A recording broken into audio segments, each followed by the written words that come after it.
(2021년 11월 24일) 수요일 욥기 30장 16절로 31절 말씀.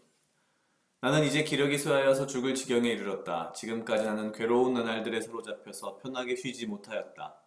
밤에는 뼈가 쑤시고 뼈를 깎는 아픔이 그치지 않는다. 하나님이 그 거센 힘으로 내 옷을 거세게 잡아당기셔서 나를 옷깃처럼 휘감어 으신다. 하나님이 나를 진흙 속에 던지시니 내가 진흙이나 쓰레기보다 나을 것이 없다. 주님, 내가 주님께 부르짖어도 주님께서는 내게 응답하지 않으십니다. 내가 주님께 기도해도 주님께서는 들은 채도 않으십니다.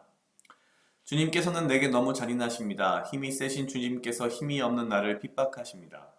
나를 들어올려 바람에 불려가게 하시며 태풍에 휩쓸려서 흔적도 없이 사라지게 하십니다. 나는 잘 알고 있습니다. 주님께서는 나를 죽음으로 몰아넣고 계십니다. 끝내 나를 살아있는 모든 사람들이 다 함께 만나는 그 죽음의 집으로 돌아가게 하십니다. 주님께서는 어찌하여 망할 수밖에 없는 연약한 이 몸을 치십니까? 기껏 하나님의 자비나 빌어야 하는 것밖에는 아무것도 할 수 없는 보잘것없는 이 몸을 어찌하여 그렇게 세게 치십니까? 고난받는 사람을 보면 함께 울었다. 궁핍한 사람을 보면 나도 함께 그 마음을 아파하였다. 내가 바라던 행복은 오지 않고 화가 들이닥쳤구나. 빛을 바랬더니 어둠이 밀어닥쳤다. 근심과 고통으로 마음이 갈기갈기 찢어지고 하루도 고통스럽지 않은 날이 없이 지금까지 살아왔다. 햇빛도 비치지 않는 그늘진 곳으로만 침울하게 돌아다니다가 사람들이 모여있는 곳에 이르면 도와달라고 애거리나 하는 신세가 되고 말았다. 이제 나는 이리의 형제가 되고 타조의 친구가 되어 버렸는가. 내가 내 목소리를 들어보아도 내 목소리는 구슬피고 외롭다. 살갗은 검게 타서 벗겨지고 뼈는 열을 받아서 타버렸다. 수금 소리는 통곡으로 바뀌고 피리 소리는 애곡으로 바뀌었다. 아멘. 오늘 욥기 30장 16절로 31절은 여전히 욥의 마지막 말로서 자신의 신세를 한탄하는 그러한 모습을 보여주고 있습니다. 욥이 경건한 사람이며 믿음이 아주 훌륭한 사람인 건 맞지만 한 가지 글쎄요 오해를 하고 있는 것이 무엇일까라고 한다면 그것은 바로 하나님께서 그를 괴롭히신다 혹은 하나님이 욥을 핍박하신다라고 하는 부분입니다. 이 부분이 참 애매할 수도 있는 어려운 부분이긴 한데요. 하나님께서는 하나님의 의로 우리를 심판을 하실 지언정 우리를 일부러 괴롭히거나 일부러 핍박하거나 우리를 괴롭히는 것을 즐겨 하시는 분은 절대 아니라는 것입니다. 그런데 사실 욥처럼 이렇게 어려운 고난의 상황에 빠져들게 되면 이런 오해를 어쩌면 하는 것이 어쩔 수 없는 인간의 연약함인지도 모르겠습니다. 그러니까 이것이 욥의 진심이다라고 말하기도 사실 좀 어떻게 보면 좀 어려운 게요. 아마 누구라도 어느 인간이라도 이러한 상황에 들어가면 그러한 생각을 한 번쯤 하지 않을 수 없지 않나? 라는 생각을 솔직히 합니다. 그런 면에서 욥은 충분히 인간적인 면이 있고요. 어떻게 보면 그런 뭐랄까요 자신의 이 마음 상태를 하나님께 솔직하게 표현했다라는 것만으로도 이 사람이 얼마나 하나님과 가까운 친밀한 관계를 유지했는가라는 생각이 들게 합니다. 욥은 지금 이렇게 표현합니다. 하나님께서 자신을 괴롭히신다.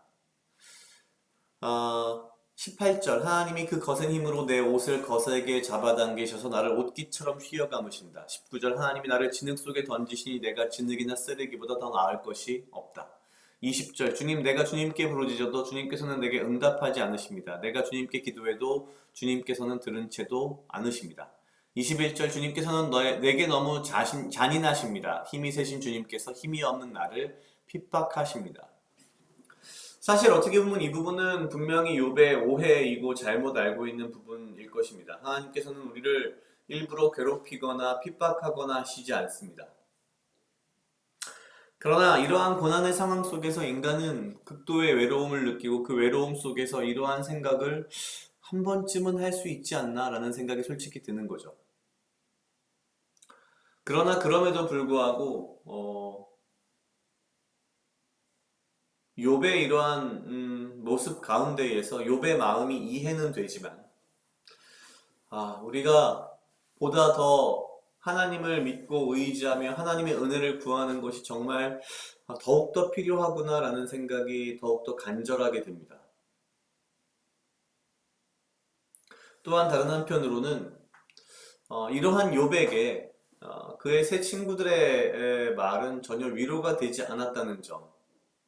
어쩌면 우리는 우리 주변의 어려운 사람들을 욥의 세 친구들처럼 우리가 행동하고 있진 않았나라는 생각. 그들의 마음이 얼마나 아프고 힘들며 정말 찢어지는 마음을 가지고 있는가에 대해서 한 번이라도 제대로 돌아본 적이 있는가라는 생각이 듭니다. 사람이 참 간사한 것이 약간의 어려움이라도 나에게 닥치면 나에게는 굉장히 그것이 큰 고난으로 느껴지고 내가 마치 욥이 된 것처럼 생각하지만 그러한 고난이 남에게 닥쳤을 때에는 그저 욥의 새 친구들처럼 반응하는 것. 어쩌면 그것이 인간의 기본적인 죄된 본성이 아닐까라는 생각을 하면서 나는 혹시 그러지 않았는가?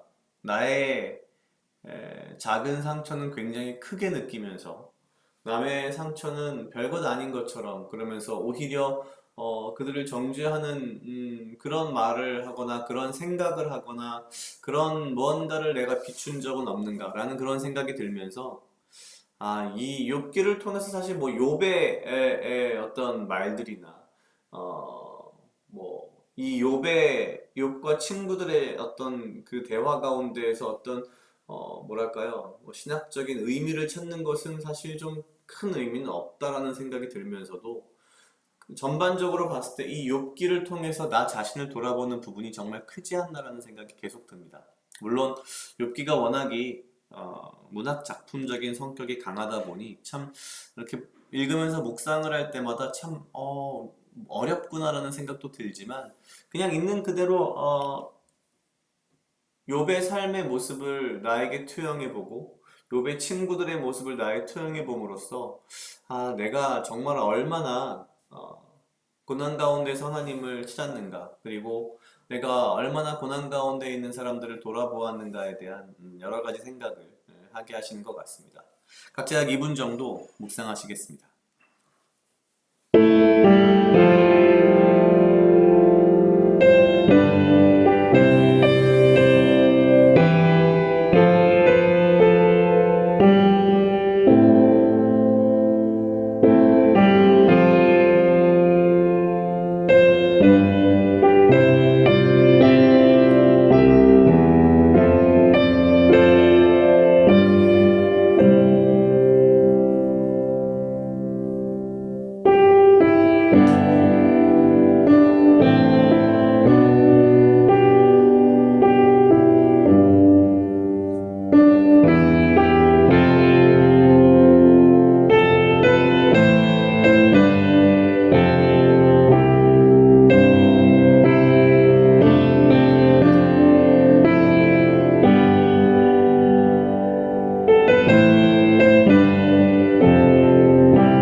다 같이 기도하시겠습니다. 하나님 아버지 감사합니다. 주여 이 하루도 나와 동행하여 주시옵소서.